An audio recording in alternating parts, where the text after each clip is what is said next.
InvestorIdeas.com podcast. Good afternoon, and welcome to another episode of InvestorIdeas.com podcasts. In today's podcast, I'm going to be looking at a few public company announcements from Canopy Growth Corporation, trading on the TSX-V and the NASDAQ as CGC. Also looking at an announcement from the American Trade Association for Cannabis and Hemp, or ATACH, as well as PURA Incorporated, trading on the OTC as PURA, and as well as ELXR Limited, trading on the TSX Venture as ELXR, and the OTCQB as ELXR. So first today, starting with Canopy Growth Corporation, who announced that it will release its financial results for the third quarter fiscal 2021, ended on December 31st, 2020, before financial markets open on February 9th, 2021. Now, following the release of its third quarter fiscal 2021 financial results, Canopy Growth will host an audio webcast with David Klein, CEO, and Mike Lee, EVP and CFO, at 10 a.m. Eastern Time on February 9th. So you can get a link to the live audio webcast as well as the replay, both attached in the article. But you're going to produceedition.webcast.com/start there, etc. So definitely worth checking out if you've been paying attention to the Canopy Growth stock over the last couple of weeks. Been on a pretty steep upward trend.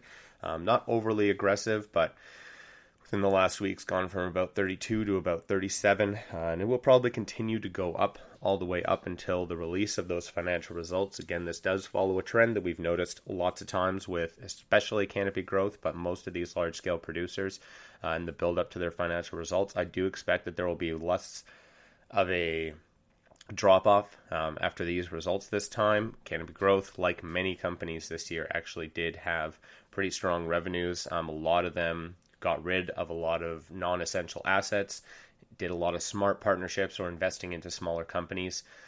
So I do think that what you're going to be seeing is a lot more of a realistic financial report from them. And you're going to see probably a lot more positive results than maybe you've seen in the past for Canopy Growth specifically. I'd be very interested to hear what David Klein and Mike Lee will have to comment on it. So definitely worth checking out on that February 9th day, like I said. And if you're following the trend of the stock, I would expect it to continue to kind of keep its rise all the way up until that February 9th. And then usually there's a bit of a sell-off that day, but I don't think it's going to be as aggressive as it's been in the past. And there could even be a little bit of an uptick of buying based off of the positivity of the results. Next, looking at the American Trade Association for Cannabis and Hemp, or ATACH, who announced the formation of ATACH's Cannabis Beverage Council. Now, the council will bring together the most established cannabis and beverage leaders focusing on expanding the cannabis beverage market. The Canada drink market doubled over the past 2 years, according to the cannabis industry analytics firm Headset, with their 2019 Cannabis Beverage Report, and BDSA Analytics cited that the cannabis beverage market as making up 5% of overall cannabis sales in the U.S. and 23% in Canada, suggesting further U.S. growth. The council is where cannabis industry leaders and beverage companies convene and forge a new beverage market for harmonizing cannabis beverage policies across the country, said ATACH President Michael Bronstein. There's several quotes coming from different members of the council. One of them, obviously, just from David Klein from Canopy Growth. Traditional players in wine, beer, and spirits are seeing the trajectory of cannabis and its potential as a beverage category today through the introduction of cannabis-infused drinks. Regulatory guidance and standardization of pro-business policy across states will be essential for the industry as we grow this category, and the council will provide leadership to help advance the industry as our companies seek to meet growing consumer demand. There's several other quotes from some of the other board members of the council, and you can check out a video compilation where they actually all go through all of those quotes, which is there's again a link attached in the article. A significant amount of pretty big names within the cannabis and beverage industry. So Adolphus Bush V, founder of ABV Cannabis Co., Scott Coors, the business entrepreneur and board of directors for Saravita Holdings Corporation, several others that are pretty big in the cannabis space. And it's definitely interesting to note that that's just those numbers there coming from BDSA Analytics, only 5% of U.S. sales and 23% in Canada. I definitely think that the Canadian market, obviously due to regulatory consistency, is going to continue to have higher beverage sales than in the U.S., where you're seeing a lot of differences of quality, consistency, and product formulations going from state to state. There's not a lot of multi-state brands that have really built themselves out. at least not in the actual THC infused sector. With as far as CBD beverages, there's quite a few companies in the US that are doing quite well, but I do think that those get kind of put into a different category to some extent. Speaking of, looking at the next announcement from Puration Incorporated, who announced the sales of the company's EverX CBD sports water remain strong. Now, the company reported over $2 million in annual sales in 2019 and anticipates exceeding $2 million in sales for 2020 after reporting the $1.9 million through the quarter 3 of 2020. And with EverX sales remaining resilient in the face of COVID-19 challenges to the global economy, PURA management anticipates continued EverX CBD sports water sales growth in 2021. Now, PURA owns a license to a U.S. patented cannabis extraction process backed by extensive university medical research. The license issued by NCM Biotech is exclusively for beverages, edibles, and cosmetics, among other uses, and NCM Biotech is focused on the medical research, and Puration has access to that research. So, similarly to what I was just talking about with Attach, you're looking at Puration. They've done really well with their EverX CBD sports water. There's a few other companies that are obviously within the same space. So ALKM Holdings Incorporated, trading on the OTC as ALKM, actually bottles Pura's EverX CBD sports water. And Pura has recently acquired a 5% stake in ALKM. In adjunction to that growing partnership, ALKM and Pura plan to pilot the production of multiple new CBD-infused consumer products, looking even at infused pet food supplements and CBD sexual wellness-flavored lubricant, as well as CBD-infused liquid sugar. So I do think that the CBD potential, at least within the U.S. right now, is still staggeringly bigger than in Canada or in other regulated markets, but the infused THC products are where you're starting to see a bigger jump in Canada. A lot more customers are becoming aware. You're seeing most retail stores having fridges full of beverages now, and they are moving quickly. And I think in general, that's also going to be an easier thing for retailers to deal with, as there is actually a lot more quality control going around the beverage sector than there is in the actual dried cannabis sector. Like, we're still getting some product recalls. I mentioned, a week or so ago about some of the recalls that happened within the last month.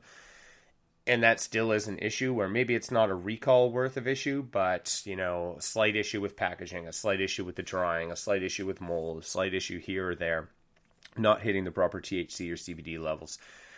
A lot of those issues are going to still happen and continue to happen within the dry herb market, especially in Canada. I don't think that's sort of going to be very much the reason why beverages and edibles continue to take up more and more of the market shares. Not only is it easier for the consumer to pick up, to consume, to have that out in the open and not have to have any sort of social stigma surrounding their cannabis consumption. You can walk around the street with one of these cannabis beverages. They look just like a soda pop. They're nothing crazy. You can have edibles, in your pocket, whatever. But smoking weed outside is still always going to be somewhat taboo because of the combustion level. And I do think that more and more, not only the consumer's preference is going to move towards beverages and edibles in the Canadian market, but again, the actual retailers selling these products are going to realize that's a lot easier to have a giant fridge full of products that are going to maintain consistency, maintain stability over a period of months, not go bad, not become drier or shittier, versus having shelves full of dried flower that sometimes don't get sold, and then you have unusable product after a very short amount of time. And a lot of retailers, I think, have been burned within these first couple of years. Again, I don't think this issue is as prominent in the U.S. because of the difference in regulations, but very interesting to pay attention to of how the beverage industry is going to expand in the next couple of years and how it will specifically expand in the U.S. and in Canada more aggressively. Lastly, today, looking at ELXR Limited, who announced its latest achievements of its larger holdings, Little Green Pharma Limited. LGP has achieved the following major milestones validating their investment, which is the French Agency for the Safety of Medicines and Health Products, or the ANSM, has selected Little Green Pharma as one of 4 companies that will supply France's medical cannabis pilot program. And under the program, participants will be provided with free products to patients that enroll in the trial, and LGP will be both a main and substitute supplier for CBD sublingual oils. Currently, ELXR holds 27.4 million shares of LGP, and as of January 27th, the closing price was 64 cents per share on the ASX. You can check out the links in the article, and ELXR will update investors via press releases on further developments from its holdings. But definitely interesting to pay attention to. So you're now seeing the French medical pilot program. It's going to be launching this year, which is going to be quite exciting to see. Again, as more and more countries start adopting some sort of medical program, you're going to start to see the slow transition towards some of them going recreational. I think that within the next year, you're going to start to see a few more EU marketplaces sort of open up, or at least expand the possibility of recreational. It looks like most of them have some segment of medical form plan going into operation this year.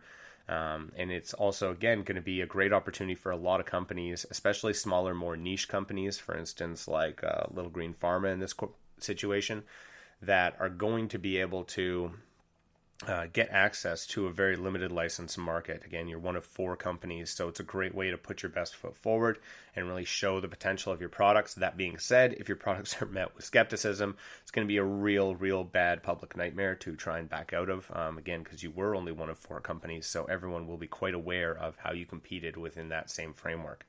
So I think it's going to be interesting to see how it plays out, and if and when you start to see more EU medical markets open up, as well as, again, I think within your next year, you're going to see a lot more discussion around the recreational expansion, and also a lot more licenses get granted and opened up within those areas as the sort of global acceptance of cannabis becomes much more normalized and much more intrinsic into people's daily life.